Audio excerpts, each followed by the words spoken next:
ഇന്നത്തെ ലോകത്ത് 10,000 പേരില് ഒരു 100 പേര്, ചുരുങ്ങിയത് ഒരു 100 പേര്, അതിലും ഒരു 1-2 അഥവാ 10 പേര് മാത്രമേ നമുക്ക് അവരിൽ സന്തോഷം കാണാൻ പറ്റൂ, അവരുടെ ജീവിതത്തിൽ ഉത്സാഹം കാണാൻ പറ്റൂ, അവരുടെ മനസ്സിൽ പോസിറ്റീവ്നെസ് കാണാൻ പറ്റുന്നുള്ളൂ.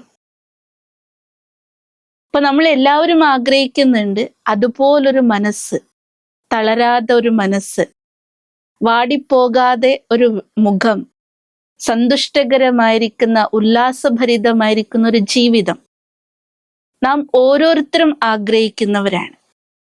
പക്ഷേ ഈ 10,000 പേർക്കിടയിൽ അതിൽ 1-2-3 അല്ലെങ്കിൽ 10 പേരിൽ മാത്രമേ നമുക്ക് അങ്ങനെ ഒരു ജീവിതം നിത്യവും കണ്ടെത്താൻ സാധിക്കുന്നുള്ളൂ.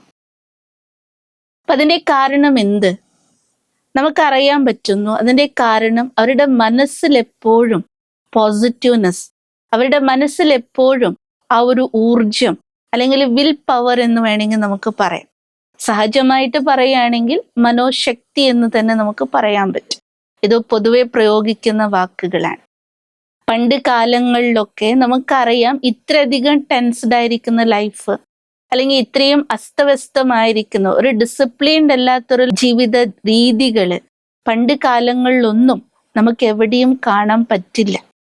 എന്നാൽ ഇന്ന് നമ്മുടെ ജീവിതത്തിന്റെ ഏതാണ്ട് ഭൗതികമായിട്ടുള്ള രൂപത്തില് അടക്കും ചിട്ടകളൊക്കെ ഇല്ലാതായിരിക്കുന്നത്, അതോടെ തന്നെ നമ്മുടെ ജീവിതത്തിൽ എന്ത് നമ്മൾ ആഗ്രഹിക്കുന്നതോ അതൊന്നും നമുക്ക് നേടാൻ പറ്റാത്തൊരവസ്ഥ, വിചാരിച്ച കാര്യങ്ങൾ സാധിച്ചെടുക്കാൻ പറ്റാത്തൊരവസ്ഥ. അപ്പൊ നമ്മൾ ബാഹ്യത്തിൽ അങ്ങനെ ഒരു അവസ്ഥ ഉണ്ടാകാൻ കാരണം എന്താ? നമ്മുടെ മനസ്സിലുള്ള അടുക്കും ചിട്ടയുടെ കുറവാണ്. അപ്പൊ മനസ്സിന്റെ അടുക്കും ചിട്ട എന്ന് വെച്ചാൽ മനസ്സിനെ ശക്തപ്പെടുത്താനുള്ള യുക്തി എന്ത് എന്ന് നമ്മൾ ചിന്തിക്കേണ്ടിയിരിക്കുന്നു. കാരണം പണ്ട് കാലങ്ങളിൽ ഏതൊരു കുടുംബത്തിലും എല്ലാവരും തന്നെ അതിരാവിലെ എഴുന്നേൽക്കുന്ന ശീലം ഉണ്ടായിരുന്നു. എന്നാൽ ഇന്നത്തെ കാലഘട്ടത്തിൽ ലേറ്റായി ഉറങ്ങുക, അല്ലെ, വളരെ നേരം വൈകി ഉറങ്ങുക, നേരം വൈകി എഴുന്നേൽക്കുക എന്നുള്ള അവസ്ഥയിലേക്ക് മാറിയിരിക്കാം. അത് തന്നെ വലിയൊരു നമ്മുടെ ജീവിതത്തിന്റെ താളം തെറ്റിക്കുന്ന ഒരവസ്ഥയിലേക്ക് മാറിയിരിക്കാം. അത് എല്ലാവരുടെ ജീവിതത്തിലും അവരവർക്ക് തന്നെ ചിന്തിച്ചാൽ മനസ്സിലാക്കാൻ പറ്റുന്ന കാര്യമാണ്. പണ്ട് അതുകൊണ്ട് തന്നെ പറയാറുണ്ട്, സൂര്യോദയത്തിന് മുൻപ് തന്നെ എഴുന്നേൽക്കുന്ന ശീലമുള്ളവരായിരിക്കണം. കാരണം നാം എല്ലാവരും മനസ്സിനെ ശക്തിപ്പെടുത്താൻ ആഗ്രഹിക്കുന്നവരാണ്. കാരണം ഓരോ ദിവസവും നമ്മൾ എക്സാമിനേഷൻ ഹാളിൽ ഇരിക്കുന്ന പോലെയാണ്. ഒരു ദിവസം വിട്ട് മറ്റൊരു ദിവസം എന്നുള്ളൊരവസ്ഥയല്ല. ഓരോ ദിവസം നമ്മുടെ ജീവിതത്തിൽ വ്യത്യസ്ത രൂപത്തിലുള്ള പരീക്ഷകൾ വരുന്നതും പരിതസ്ഥിതികൾ വരുന്നതും പ്രശ്നങ്ങൾ വരുന്നതും അതിനെ നേരിടേണ്ടതും നമ്മൾ തന്നെ ആയതുകൊണ്ട് നമുക്കവിടെ മനസ്സിനെ ശക്തിപ്പെടുത്തിയേ മതിയാവൂ എന്നുള്ളൊരു അവസ്ഥയിലേക്ക് ഇന്ന് ഓരോരുത്തരും എത്തി നിൽക്കുകയാണ്. പക്ഷെ അതിനുള്ള സൊല്യൂഷൻ എന്ത്? എങ്ങനെ നമ്മുടെ മനസ്സിനെ ശക്തിപ്പെടുത്താൻ പറ്റും? കാരണം അതിനുള്ള വിദ്യയോ അതിനുള്ള അറിവോ ഇന്ന് എവിടെയും നൽകപ്പെടുന്നില്ല. അഥവാ നൽകപ്പെട്ടാൽ തന്നെ നമുക്കത് കേൾക്കാനോ അതിനെ ഉൾക്കൊള്ളാനോ അതിനുള്ള സമയം കണ്ടെത്താൻ നമ്മളെ കൊണ്ട് സാധിക്കാറില്ല. കാരണം അത്രയും ബിസി ലൈഫാണ് നമ്മളുടേത്, അല്ലേ? അതുകൊണ്ട് നമുക്ക് ഈ ഒരു ദിവസത്തേക്കെങ്കിലും നമുക്കതൊന്ന് എക്സ്പെരിമെന്റ് ചെയ്തു നോക്കാം. അതായത് 4 മുതൽ 5 മണി വരെയുള്ള അതിരാവിലത്തെ സമയത്ത്, സാധാരണ ഭക്തിമാർഗത്തിൽ നമ്മൾ കേൾക്കാറുണ്ട് ബ്രഹ്മമുഹൂർത്ത സമയം എന്ന് പറയും. അത് കുറച്ചും കൂടി മാറിയപ്പോൾ പറയുന്നത്, ഇപ്പോ പറയുന്ന വാക്കാണ് ലീഡർഷിപ്പ് ക്ലബ് എന്ന്. അതായത് നേതൃത്വത്തിന്റെ ക്ലബ് എന്ന് പറയും. ഏതുപോലെ നമ്മൾ ലാഫിംഗ് ക്ലബിൽ പോകാറുണ്ട്, അതുപോലെ പല ക്ലബ്സും ഉണ്ട്. എന്നാൽ സമയത്തിനൊരു പേര് കൊടുത്തിരിക്കുകയാണ് ലീഡർഷിപ്പ് ക്ലബ് എന്ന്. കാരണം ആ ഒരു സമയത്തിന് വളരെയധികം പ്രത്യേകതയുണ്ട്.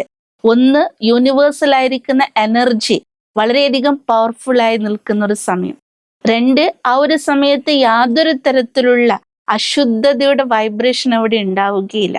3, യാതൊരു പ്രകാരത്തിലുള്ള ശബ്ദമാലിന്യം ആ സമയത്ത് ഉണ്ടാകുന്നില്ല.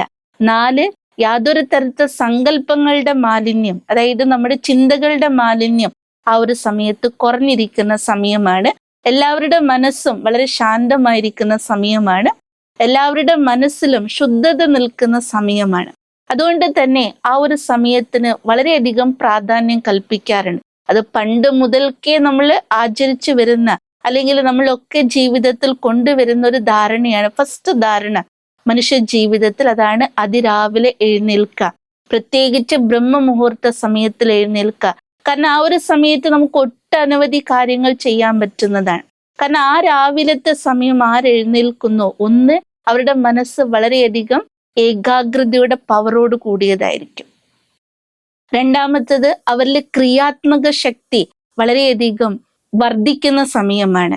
അതേപോലെ തന്നെ പ്രൊഡക്ടിവിറ്റി വർദ്ധിക്കുന്ന സമയവും അത് തന്നെയാണ്. നമുക്ക് ആ സമയത്ത് എന്തും ചെയ്ത് സാഫല്യം നേടാനുള്ള ഒരു കഴിവ് നമ്മൾ വന്നു ചേരും. അതേപോലെ തന്നെ എന്ത് പ്രശ്നത്തിനും പരിഹാരം കണ്ടെത്താനുള്ള കഴിവും ആ ഒരു സമയത്ത് നമ്മളിലേക്ക് വന്നു ചേരുകയാണ് ചെയ്യുക. അപ്പൊ ഇത്തരത്തില് പല രീതിയിലുള്ള നമ്മളുടെ ഉള്ളിൽ ഉറങ്ങിക്കിടക്കുന്ന നമ്മുടെ തന്നെ ഊർജം, നമ്മുടെ തന്നെ ശക്തികൾ, നമ്മുടെ തന്നെ കഴിവുകൾ യാതൊരു പ്രയാസമില്ലാതെ തന്നെ ആക്ടിവേറ്റ് ആകുന്ന ഒരു സമയമാണ് ബ്രഹ്മമുഹൂർത്ത സമയം, അഥവാ നമ്മൾ സ്വതവേ പറയുന്ന ലീഡർഷിപ്പ് ക്ലബ് എന്ന് പറയുന്ന ഈ ഒരു സമയം. അപ്പൊ അതിലേക്ക് വേണ്ടി നമ്മൾ അതിരാവിലെ എഴുന്നേൽക്കണമെങ്കിൽ അതിനുവേണ്ടി നമ്മൾ എന്ത് കാര്യമാണ് ചെയ്യേണ്ടത്, ഏത് കാര്യത്തിലാണ് അറ്റൻഷൻ കൊടുക്കേണ്ടത്? രാത്രി ഉറങ്ങുന്ന സമയത്തിന് വളരെ പ്രാധാന്യം കൊടുക്കേണ്ടതുണ്ട്.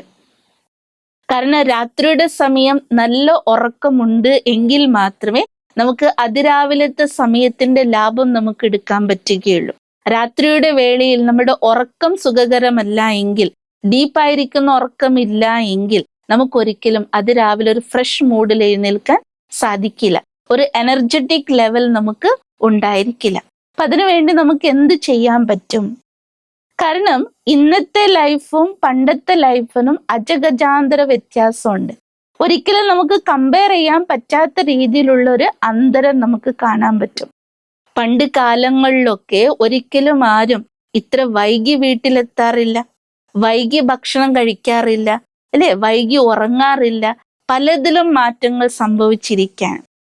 അന്നത്തെ കാലഘട്ടത്തിൽ 8 മണിക്ക് മുമ്പ് തന്നെ എല്ലാവരും അത്താഴം കഴിക്കുകയും ഉറങ്ങുന്ന അവസ്ഥ വരെ ഉണ്ടാകാറുണ്ട്. അതുകൊണ്ട് തന്നെ ആ കാലഘട്ടത്തില് അധിക രോഗം ഉണ്ടാകാറില്ല, അധിക ജീവിതത്തിൽ പ്രശ്നങ്ങൾ ഉണ്ടാകാറില്ല. പിന്നെ അവർക്ക് എന്ത് പ്രശ്നങ്ങൾ വന്നാൽ അതിനെ പെട്ടെന്ന് ഉൾക്കൊള്ളാനും അതിനെ അതിജീവിക്കാനുള്ള ശക്തി അവരിൽ ഉണ്ടാകുമായിരുന്നു. അത്ര തന്നെ അവരുടെ മനസ്സില് കരുത്തും അതുപോലെ തന്നെ അവർക്കെല്ലാം ക്ഷമയോടെ വീക്ഷിക്കാനുള്ള കഴിവ് അവർക്ക് ഉണ്ടാകുമായിരുന്നു.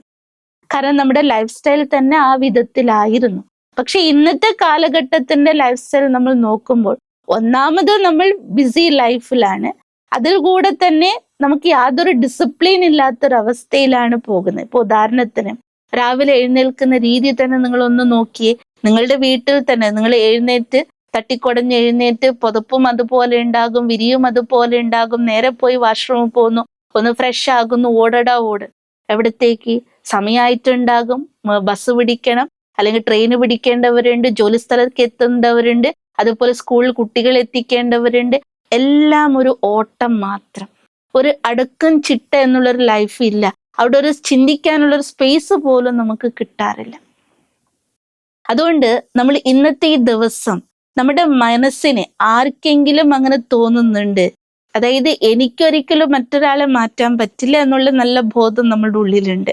പക്ഷേ നമുക്കൊരു കാര്യം, നമ്മൾ ചെയ്യുന്ന കാര്യം നമ്മളുടെ ജീവിതത്തിൽ അത് ബെനിഫിറ്റ് ഉണ്ടാക്കിയെങ്കിൽ അത് നമുക്ക് ഷെയർ ചെയ്ത് കൊടുക്കാൻ പറ്റും, അല്ലേ? അപ്പൊ അതുകൊണ്ട് നമുക്ക് ഈ ഒരു ദിവസം ഞാൻ എനിക്ക് വേണ്ടി, എൻ്റെ മനസ്സിനെ ശക്തിപ്പെടുത്താൻ വേണ്ടി, ഏതൊരു സാഹചര്യത്തെയും എനിക്കതിനെ നേരിടാൻ വേണ്ടി, അഥവാ ഉൾക്കൊള്ളാൻ വേണ്ടി, അഥവാ അതിനെ മറികടക്കാൻ വേണ്ടി നമ്മൾ നമ്മുടെ മനസ്സിനെ പോസിറ്റീവ് ആക്കിയേ മതിയാവും, നമ്മുടെ മനസ്സിനെ പവർഫുൾ ആക്കിയേ മതിയാവും. അപ്പൊ അതിനു വേണ്ടി നമ്മൾ ചെയ്യേണ്ട കാര്യം എന്ത്? ചെറിയൊരു കാര്യം, അതായത് 8 മണിയാകുമ്പോഴേക്കും, രാത്രി 8 മണിയാകുമ്പോഴേക്കും ഉറങ്ങുന്നതിന് 2 മണിക്കൂർ മുമ്പ് നമ്മൾ നമ്മുടെ വർക്കുകളിൽ സ്റ്റോപ്പ് ചെയ്ത് വെക്കാം.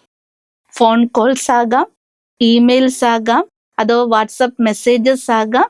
ഇതെല്ലാം അയക്കുന്നതും ഈ തരത്തിലുള്ള എല്ലാ ഡ്യൂട്ടിയും നമ്മുടെ ബന്ദ് ചെയ്ത് വെക്കാം, അതെല്ലാം നിർത്തലാക്കി വെക്കാം. പലപ്പോഴും വലിയ ഉദ്യോഗസ്ഥരായിരിക്കാം, പല ഓർഗനൈസേഷനിൽ വർക്ക് ചെയ്യുന്നവരായിരിക്കാം. അങ്ങനെ ആയിരുന്നാൽ പോലും അത്രയും അർജൻസി ഉണ്ട് എങ്കിൽ അത്രയും വളരെയധികം ക്രിട്ടിക്കൽ കണ്ടീഷൻ ആണ് എങ്കിൽ മാത്രം നമ്മൾ ഫോൺ ഉപയോഗിക്കാവൂ. ആ ഒരു ടൈമിൽ നമ്മൾ ഇമെയിൽ അയക്കാം, മെസ്സേജ് അയക്കാം എന്ന് മുൻകൂട്ടി ഒരു നിയമം നമ്മൾ രൂപീകരിക്കേണ്ടതുണ്ട്. നിയമം നമ്മൾ എല്ലാവരുമായിട്ടിരുന്ന് ആ ഒരു നിയമം പാസ്സാക്കേണ്ടതുണ്ട്. അപ്പൊ നമുക്ക് ഈ ഒരു ടൈം പീരിയഡിൽ 8 to 10 ഉറങ്ങുന്നതിന് തൊട്ട് 2 മണിക്കൂർ മുമ്പ് നമ്മൾ ടോട്ടൽ നമ്മുടെ മൈൻഡിന് റെസ്റ്റ് കൊടുക്കണം. ജോലി കഴിഞ്ഞ് വീട്ടിലേക്ക് വരുന്നവരാകും, പഠിത്തം കഴിഞ്ഞ് കുട്ടികൾ വീട്ടിലേക്ക് വരുന്നവരുണ്ടാകാം. വീണ്ടും ഓവർലോഡ് കൊടുക്കാണ്, ഓവർ സ്ട്രെയിൻ കൊടുക്കാണ് നമ്മുടെ മനസ്സിന്. ശരീരം കെടുക്കുമ്പോഴും മനസ്സ് അവിടെ വർക്ക് ചെയ്തുകൊണ്ടേയിരിക്കും. അതുകൊണ്ടാണ് പറയുന്നത് ഉറങ്ങുന്നതിന് തൊട്ട് 2 മണിക്കൂർ മുമ്പ് തന്നെ അത്താഴം കഴിക്കുകയും അതിനുശേഷം നമ്മൾ ടോട്ടലി എന്ത് ചെയ്യാം, ഫോൺ ഉപയോഗത്തെ അല്ലെ, ഫോൺ നോക്കുക, ഫോണിൽ മെസ്സേജസ് നോക്കുക, മെസ്സേജസ് അയക്കാം, അതുപോലെ ഇമെയിൽ സെൻഡ് ചെയ്യുക, എല്ലാ വർക്കും നമ്മൾ സ്റ്റോപ്പ് ചെയ്യാം. അപ്പൊ അത്തരത്തിൽ മനസ്സിനെ നമ്മൾ ശാന്തമാക്കി മനസ്സിന് റെസ്റ്റ് കൊടുത്തെങ്കിൽ മാത്രമേ, ആ ലോഡ് നമ്മൾ കുറച്ചെങ്കിൽ മാത്രമേ നമുക്ക് രാത്രി എന്താവുകയുള്ളൂ, നല്ലൊരു സുഖനിദ്രയിലേക്ക്. മെത്ത എത്ര 1000ന്റെ അല്ലെങ്കിൽ എത്ര ലക്ഷത്തിന്റെ മെത്തയിൽ കിടന്നുകൊണ്ട് ഉറക്കം വരില്ല. നമ്മുടെ മൈൻഡ് റെസ്റ്റിൽ വന്നാൽ മാത്രമേ നമുക്ക് ടോട്ടൽ റെസ്റ്റ് ഉണ്ടാവുകയുള്ളൂ. ശരീരത്തിനും മനസ്സിനും റെസ്റ്റ് ഉണ്ട്. അതിനെയാണ് സുഖനിദ്ര എന്ന് പറയുക. അപ്പൊ അത്തരത്തിൽ ആർക്കാണ് ഉറക്കം ഉണ്ടാകുന്നത്, മൈൻഡ് ടോട്ടൽ റെസ്റ്റിലേക്ക് വരുന്നത്, അവർക്ക് മാത്രമേ അതിരാവിലെ ആ ഒരു ബ്രഹ്മ മുഹൂർത്ത സമയത്തിൽ അഥവാ സൂര്യോദയത്തിന് മുൻപ് 5 മണി 4 മണി, ആ 4 മണി 5 മണിയുടെ ഇടയിൽ ഉണരാനും ഒരു ഫ്രഷ് മൂഡിലേക്ക് അടുത്ത ദിവസം ഉണരാനും ഒരു ഫ്രഷ് ആയിട്ട് ജീവിതത്തെ അന്നത്തെ ആ ലൈഫിന് കൊണ്ടുപോകാൻ അവർക്ക് സാധ്യമാവുകയില്ല. അപ്പൊ ഈ പ്രകാരത്തിൽ ഞാൻ എന്നിൽ അറ്റൻഷൻ കൊടുക്കുകയാണെങ്കിൽ, കാരണം എനിക്കാണല്ലോ എൻ്റെ മനസ്സിനെ ശക്തിപ്പെടുത്തേണ്ടത്, ആ ഒരു മനസ്സിനെ ശക്തിപ്പെടുത്തണം എന്നുള്ള ആ ഒരു ഉണർവോടുകൂടി നമ്മൾ എപ്പോഴാണോ ഈ ഒരു ഡിസിപ്ലിൻ നമ്മുടെ ലൈഫിൽ കൊണ്ടുവരുന്നത്, ഈ ഒരു ചിട്ട നമ്മുടെ ജീവിതത്തിൽ സ്വയത്തമാക്കുന്നത്, അപ്പൊ തീർച്ചയായിട്ടും നമ്മുടെ മനസ്സിനെ പവർഫുൾ ആക്കി മാറ്റാൻ സാധിക്കും. ഇതൊരു ത്യാഗമാണ്, എന്നാൽ ഇതിലൂടെ വലിയ നേട്ടം നമുക്ക് നേടിയെടുക്കാൻ പറ്റും.